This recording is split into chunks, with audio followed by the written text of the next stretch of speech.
Hi there everyone, Lars here with another anime review brought to you by Camille's Harem. Not just a podcast for novice writers by novice writers, but also a YouTube channel by novice writers for novice writers, because writing is an adventure, it's more fun with friends, and the dangers in my heart just continues to deliver from week to week to week. This rom-com is really truly special and awesome. And what I want to do in this particular video is I want to quickly cover some of the highlights from what we recently saw, but then dive into what I think is some really great writing advice that we can get out of this particular episode. Something that I don't often see when it comes to not just writing romance, but writing really character interactions in regards to a specific unwanted character trait. So I'll let that little bit hang right there for a moment, but let's dive right on into this episode. This was really great right here, beginning with Ichikawa basically cyber stalking Yamada. That's basically what's happening right here. He's trying to find information on her. He wants to know more about her rather than going and talking to her, to some of her friends. He's going to go the roundabout way, the creepy way, and finds out when one of her shows is airing. And so he tries to watch it. And it's funny to watch how he's like, oh, I can have it. I can do it. I have the chance. And then when he watches it, it's not something that actually features her all too much, or at least that particular episode. And then he's like, whoa, I'm sad for her, but boy, I'm actually kind of glad. Put a pin in that, because I'm going to come back to that particular moment in a bit. We then have the marathon event over at the school. I am happy that these kids are actually put to work and actually made to exercise, because by golly, not enough teens actually go out to exercise these days. It's a very important thing to do. I really regret the 1 year in high school where I did not take a physical education class. Oh boy, I just felt so lazy and disgusting that particular year. I went and did weightlifting then for junior and senior year and absolutely loved it. But moving on from me and coming back to this episode, the jiggle physics are out in force. And weirdly enough, not too weird. It actually makes sense, though Yamada is as Yamada does, and it's absolutely hilarious watching her try to change in the middle of a run rather than stopping, because she's trying to keep up with Ichikawa. She's not going to let him out of her sight right after she's already promised to run with Hara. So this girl, she knows what she wants. Her eyes are on the prize, and she runs after him. She holds on to him. She's not going to let him go. And Ichikawa is not ready as a small little guy to run with a girl with long legs, and their paces just do not keep up. He is run ragged in their conversation. They go off track. And as what happens when you go running, if you take a sudden stop, and especially if you've been exerting yourself, it is going to wreck you, which is what happens to both of them. They have a really hard time recovering, and as they're sweating and panting and trying to get their thoughts correct and straight and wondering what the heck just happened right there, well, they commit an easy to do mistake and they swap clothes. Now Ichikawa has to go on the offensive and tries to try to figure out how he can let Yamada let her know, I have your running jacket, you need to get it from me. And he's trying to do his absolute best to not be a perv, to not wear it, to not enjoy the smell of his crush's scent, which is so awkward, so weird. Please don't actually try to do that in real life, because that's just so dumb. I don't get that particular fetish in anime and in manga, but in any case, he's trying not to do it, and I personally believe that she is completely cognizant of what she has done. Maybe it did start off as an honest mistake, but then she went full hog on it right there. She's wearing it loud and proud. She's showing it off, and the way that she acts all coy, it's like, hey, we need to change clothes. We got to exchange it. You know that she is going to absolutely use this moment to her advantage to monopolize her time with Ichikawa. Again, Yamada is a girl who has a plan. She knows who she likes, and she's going to gun for it. And it is very clearly Ichikawa who is trying to deny the fact that he actually has feelings for her, deny the fact that this can lead to romance, because he is trying to preserve that edgelord persona that's stuck up there in his head, that he becomes too dense to read all of the obvious clues that are being just crammed down his throat and smashed over his head again and again. The next really big incident here in this episode is the changing of seats. And it's funny how they actually have to pick up their seats and move to a specific spot on the grid. That's its own interesting Japan thing. Here in the States, when kids change seats, they just pick up their stuff and move on to the next seat. Easy and simple. However, it's not so easy and simple for Ichikawa, as he ends up in such a position where he is adjacent to Yamada and he can't see over her because she's just too tall. She's then right next to Mr. Pervy Boy. He's right next to Hara. And oh boy, the fantastic shenanigans as Ichikawa is trying to prevent any sort of flirting from happening, diving into the other guy's desk, pulling out his books, and then for Yamada, seeing, or hearing more like it, Hara and Ichikawa are getting along. She's going to share notes with him. Oh my gosh. And so she understood what Ichikawa was doing. She's not an idiot. She realized that he was trying to prevent this other guy from hitting on her. And so then when she hears that they're going to share behind her, she's like, oh, so it's okay for you to double time someone, but not for me?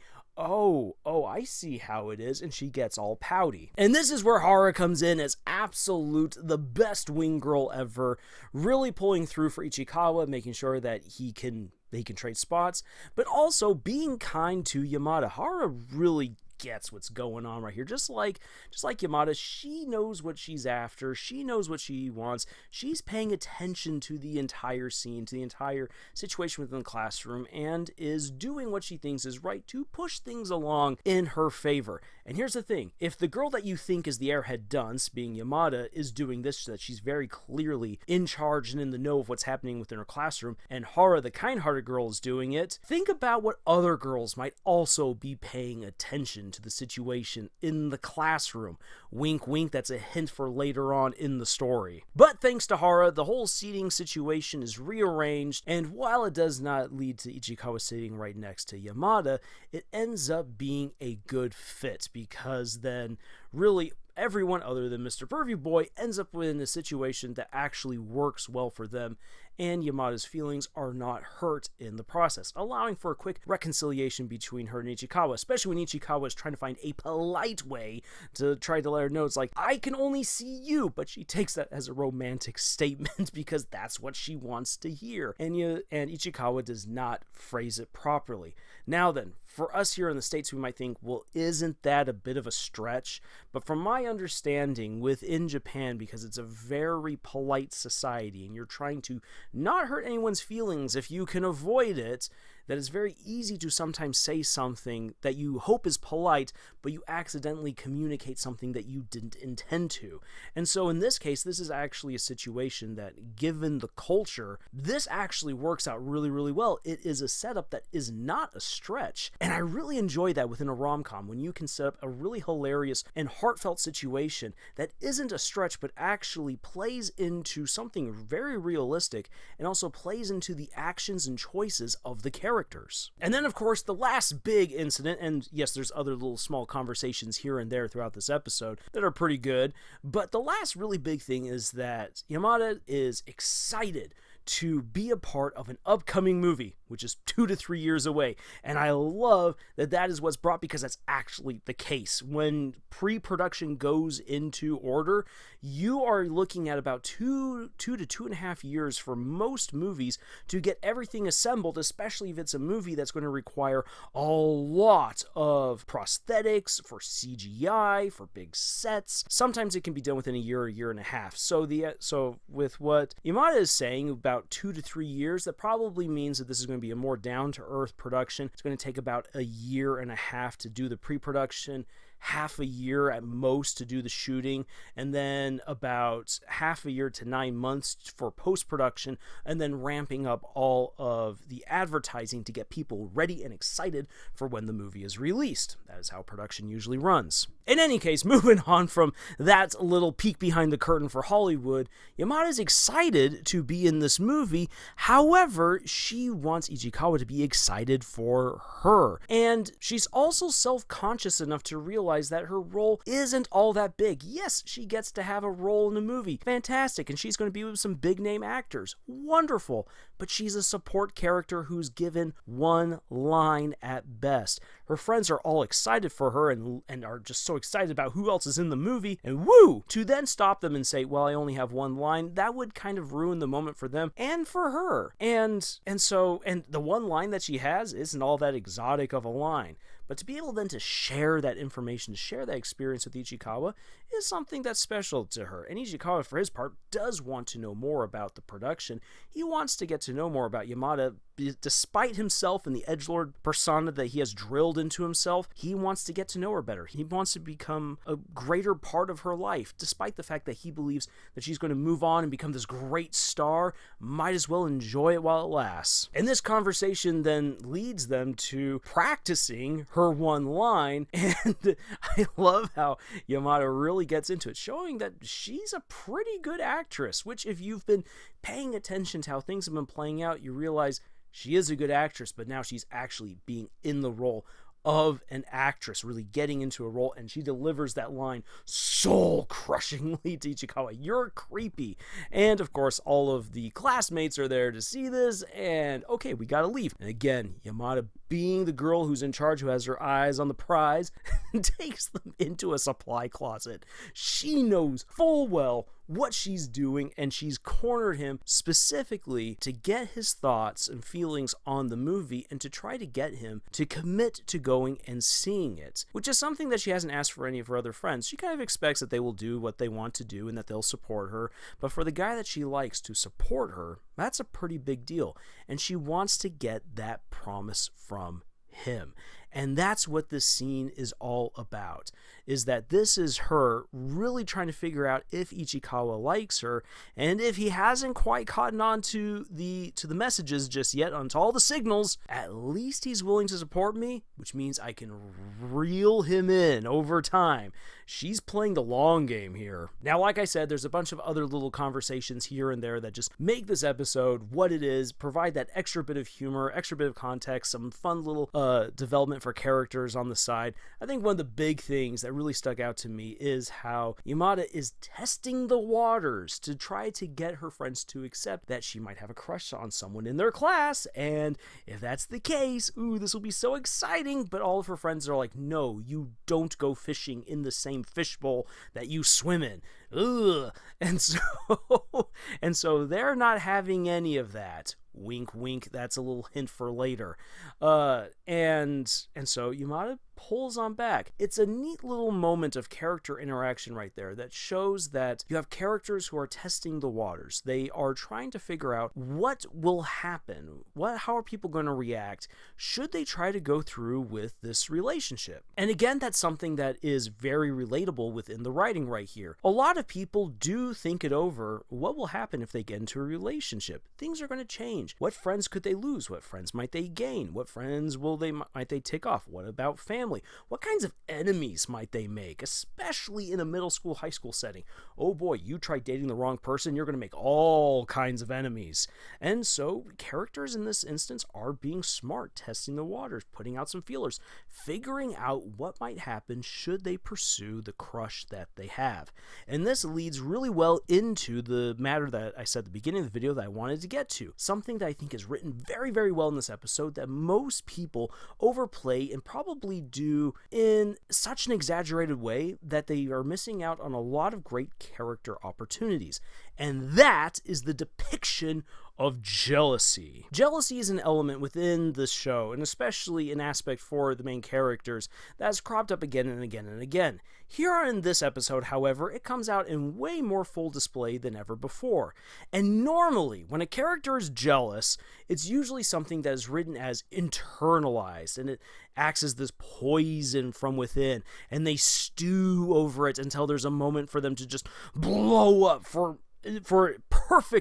peak drama. However, here in The Dangers in My Heart, jealousy works as an active component for the characters. What I mean by that is that Ichikawa and Yamada both act immediately on the jealousy that they're feeling. While this is something that is stewing within them because jealousy is a poison like that, jealousy for most people, and especially for young teens, prompts immediate responses. It prompts them to say dumb things. It prompts them to do dumb things. It prompts them to get involved in other people's lives.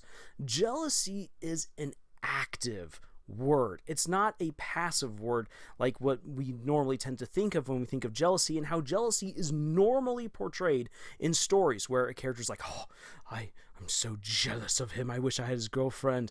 And so they let it stew for a few episodes, for a few chapters, and they make their move. And then, as I said, you get peak drama. Instead, in this case right here, jealousy is used as an active element, which prompts Ichikawa and Yamada to do some really dumb things that highly telegraph their feelings to everyone else around them. It's just that some people are too dense or too dumb or too focused on something else to really pick up on what's happening, especially for Ichikawa. Had he been paying attention properly, this would have been the moment where he realized, oh, Yamada's really upset with me because she thinks I'm two-timing her. And this is how I feel jealousy should probably be written and portrayed in fiction more often. It should be an active element. Why? Because you can already have that hilarity and that drama of characters acting dumb in the moment, acting upon assumptions, doing something stupid, hoping that they might get that other person's attention, or that they might break up a relationship, or that they might steal something that they are envious of. That is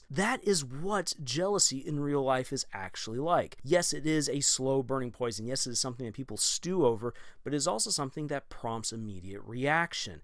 And especially, again, for young, dumber teens, it usually prompts an immediate reaction on their part, and that is something that can be tapped into a whole lot more, especially with teen fiction.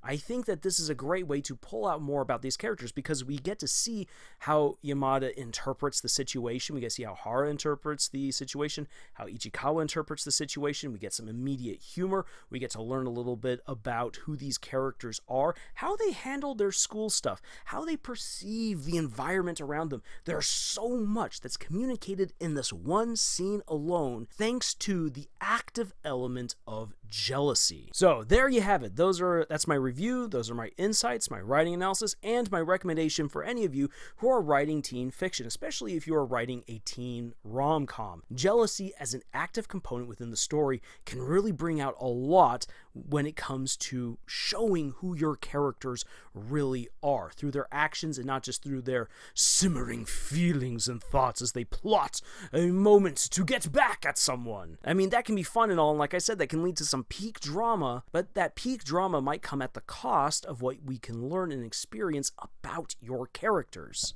So, with all that being said, I hope that you enjoyed this particular review. I'm looking to get more episodes of The Dangers in My Heart. This story just keeps getting better and better. I love it. Now, if you're looking for more writing advice, please feel free to check out our other videos here on our channel. We also have far more recommendations for books, for movies, for shows as well. You can also get more writing advice if you pop on over to our podcast, Camille's Harem, where you won't just hear from me, but you'll get to hear from everyone else in our writing group. It's pretty fantastic. It's a great time. Check it out. If you would like to support us, please like, comment, share, subscribe, but also you can really help us out by checking out the books that we have published. Links for that are in the description below. Thank you for joining us on this adventure that we call writing, and until the next video, y'all, tschüss.